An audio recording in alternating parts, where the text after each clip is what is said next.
Un gros calcul fractionnaire. Bonjour, je propose de vous montrer comment calculer cette grosse expression fractionnaire. Au besoin, revoyez auparavant les règles dans la vidéo intitulée « Le calcul fractionnaire, niveau 5e, 4e et plus ». Déjà, observons la structure de ce calcul. Voyez comme les barres de fraction sont bien alignées d'une part avec le signe égal, d'autre part avec les signes opératoires.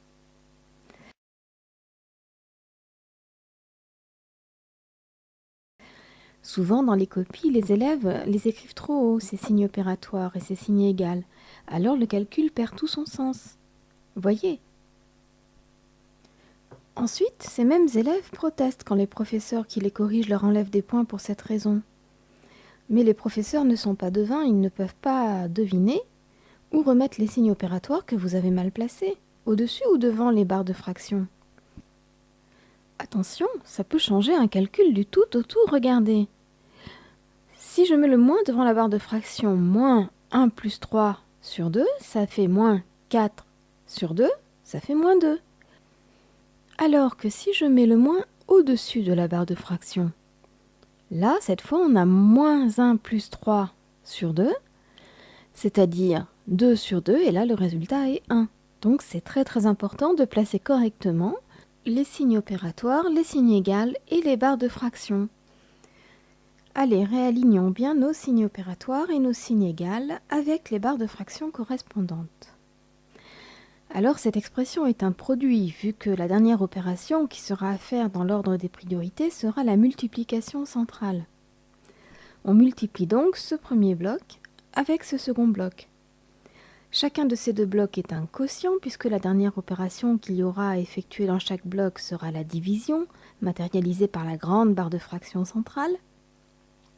Donc, qu'allons-nous effectuer en premier? Cette addition, ces deux soustractions, ainsi que cette multiplication.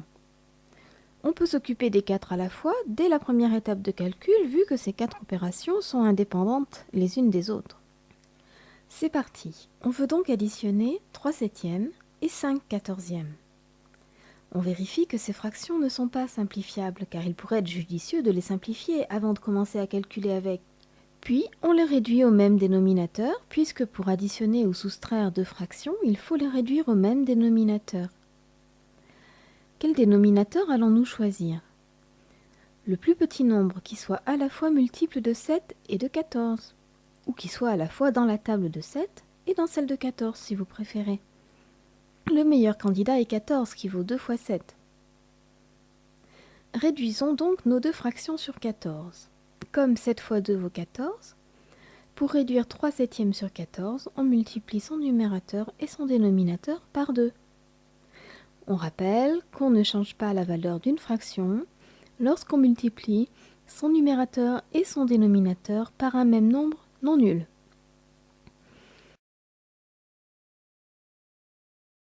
Quant à 5 quatorzièmes, il est déjà sur 14, donc on le recopie. Et on n'oublie pas de recopier le plus en l'alignant bien avec les barres de fraction. Pour soustraire 5 quarts et 1 demi, on doit bien sûr les réduire au même dénominateur. On choisit le plus petit qui soit à la fois multiple de 2 et de 4. On choisit 4. 5 quarts est déjà sur 4, donc on le recopie.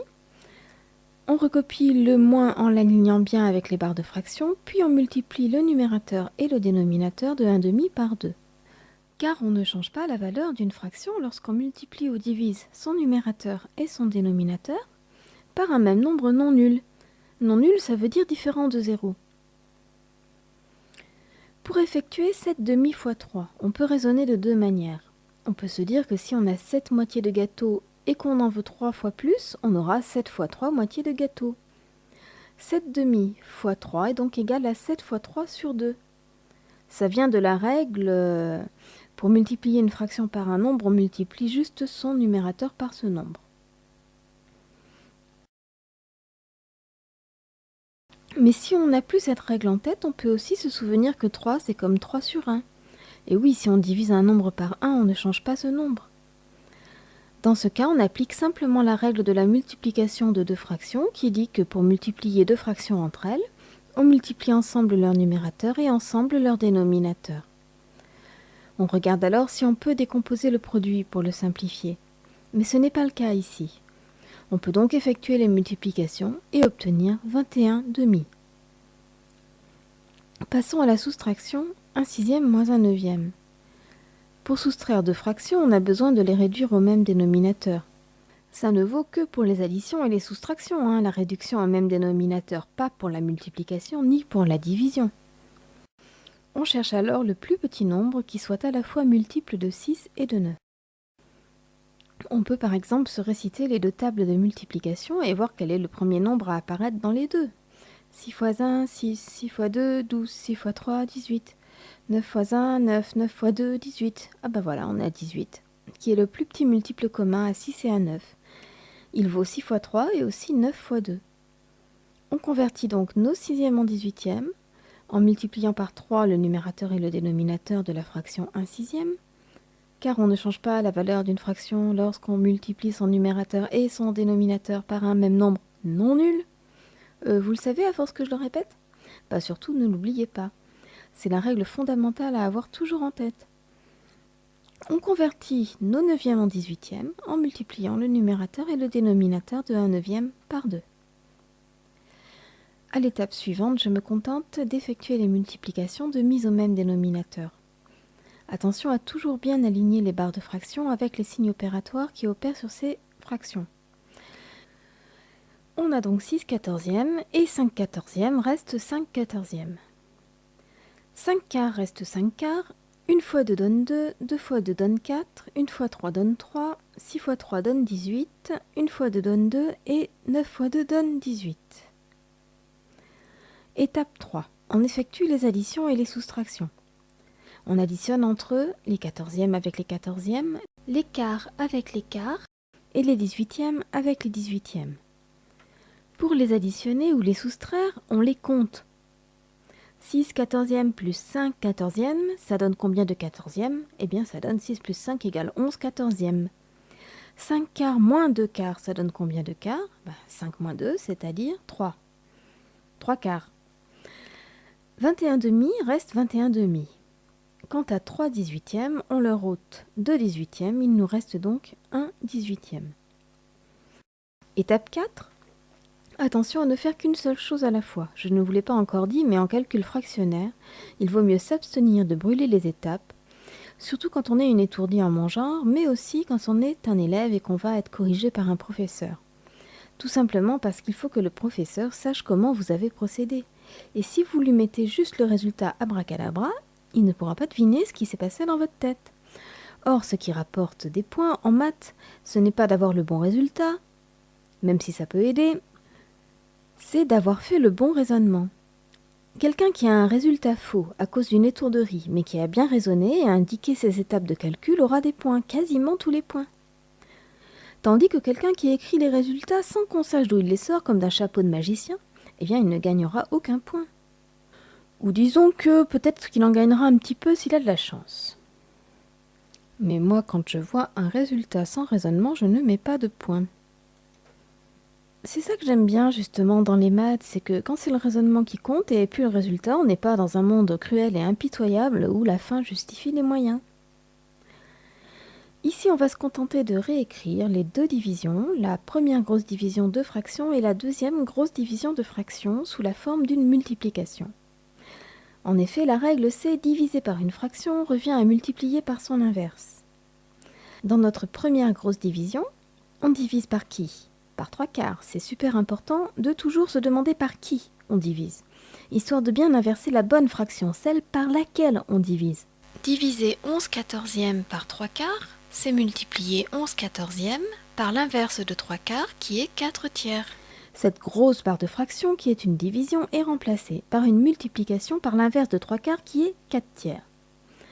Comme la grande barre de fraction fait aussi office de parenthèse autour de la division, en toute logique, quand on transforme la division en multiplication par l'inverse, on le fait dans une grande parenthèse. On va voir tout à l'heure que dans ce cas, elle n'était pas nécessaire et qu'on va pouvoir l'ôter. Mais il faut y penser car elle pourrait être indispensable dans certains cas. Seconde division. on a 21/2 divisé par 1/18. Divisé par 1/18, c'est comme multiplier par l'inverse de 1/18, c'est-à-dire 18, puisque 18 ou 18 sur 1, c'est bien l'inverse de 1/18. 21/2 divisé par 1/18 devient donc 21/2 multiplié par 18. Soyons astucieux et parlons maintenant de ces grandes parenthèses dans lesquelles j'ai écrit les multiplications qui remplacent nos divisions avec les grandes barres de fractions. Si entre ces deux expressions entre parenthèses, on avait eu un signe plus ou un signe moins.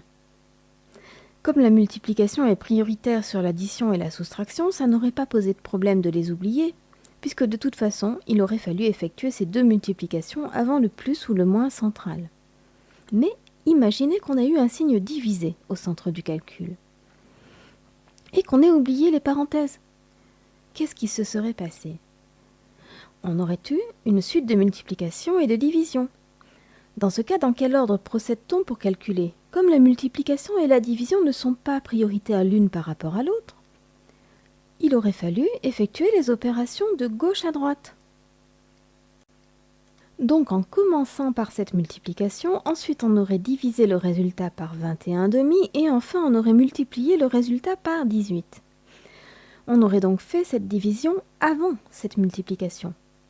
Et là, on aurait faussé le calcul, puisque d'après les parenthèses matérialisées par de grandes barres de fractions de départ, la multiplication de droite devait être effectuée avant la division centrale. Enfin bon, dans notre gros calcul à nous, ce n'est pas une division au centre, c'est une multiplication. Et ça c'est bien sympa parce que la multiplication a ceci de très sympathique, tout comme l'addition d'ailleurs, c'est qu'elle est associative. Associatif, qu'est-ce que ça veut dire ? Ça veut dire que dans une suite de multiplication, on peut regrouper les facteurs entre eux comme on le souhaite, mettre des parenthèses où on veut. Ça ne change pas le résultat. D'ailleurs, en plus d'être associative, la multiplication comme l'addition est commutative. Ça veut dire que dans une suite de multiplication, je peux mettre les facteurs dans n'importe quel ordre, j'aurai toujours le même résultat final. L'associativité, donc, c'est quand on peut regrouper comme on veut sans changer le résultat. Et la commutativité, c'est quand on peut changer l'ordre. Comme donc notre multiplication est associative, qu'on mette ou non les grosses parenthèses, ça ne change rien. On peut donc les ôter et on n'était même pas obligé de les écrire. Oui, mon A égale n'est plus aligné, vite, je le recale. Nous voici donc avec un produit de 4 facteurs. On va pouvoir tout multiplier ensemble, ce qui va nous éviter de nous casser la tête avec des tas de calculs. Pourquoi ? On se souvient que pour multiplier des fractions, on multiplie entre eux les numérateurs et entre eux les dénominateurs.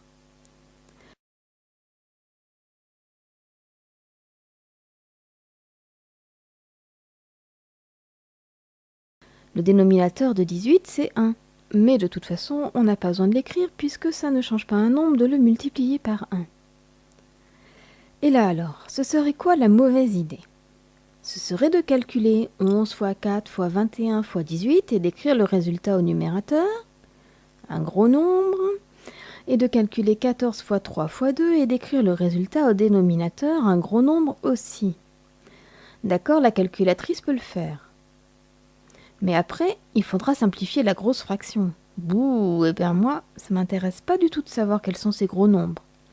Je préfère des nombres plus petits. D'ailleurs, plutôt que de recopier tels quels les facteurs du numérateur et tels quels ceux du dénominateur, si on essayait en même temps de les décomposer en facteurs plus petits, histoire de pouvoir faire des simplifications quand le même nombre apparaîtra au numérateur et au dénominateur. Comme on a un 2 au dénominateur, décomposons le 4 du numérateur en 2 fois 2 par exemple. Comme on a 14 qui vaut 2 fois 7 au dénominateur, faisons apparaître un 7 au numérateur en décomposant le 21 en 3 fois 7. On n'a même pas besoin de décomposer le 18 puisque le dénominateur se simplifie déjà entier avec le numérateur. Alors simplifier c'est quoi ? Simplifier c'est diviser le numérateur et le dénominateur par un même nombre non nul évidemment. Allez c'est parti, par quoi on divise ? On peut diviser le numérateur et le dénominateur par 2. sans faire de calcul, juste en barrant une multiplication par 2 au numérateur et au dénominateur. Alors attention, pas de jaloux, hein, si on le fait à l'un, on le fait aussi à l'autre. Sinon le résultat, il va pas rester le même. Ensuite, on peut diviser le numérateur et le dénominateur par 7, puis par 3, puis encore par 2. Oh zut, il n'y a plus personne en bas, on met quoi? On met quoi?